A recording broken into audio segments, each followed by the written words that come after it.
আজ একটু ভগবানকে পুজো করার ইচ্ছে হলো, সুন্দরভাবে সাজি।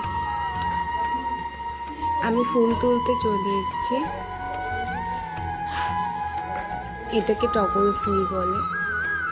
ভগবানের চরণে তো অন্য ফুল দেওয়া যায় না, সাদা ফুল ছাড়া। তো সাদা টগর ফুলই আমার খুব ভাল লাগে।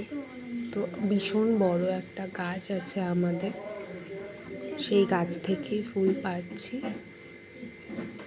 সুন্দরভাবে ভগবানকে আজকে সাজিয়ে পুজো দেব। আমার পুজো করতে খুব ভাল লাগে, ভগবানকে নিত্য নতুনভাবে সাজিয়ে পুজো করতে।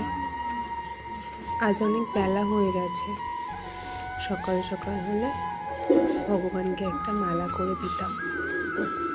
আগে জানো তো, রোজ মালা করতাম সবার কাছ থেকে ফুল তুলে। এখন তো সেটা হয় না। দেখো, গরমের মধ্যে পুরো ঘেমে গেছি, ফুল তোলাও হয়ে গেছে, আর পারলাম না তুলতে, এটুকুই তুললাম। ভীষণ রোদ্দুর বাইরে। আমার পুজো করাও হয়ে গেছে। এটা আমার মায়ের ঠাকুর। আমি যেহেতু বাড়িতে আছি, তাই এখানেই পুজো করলাম।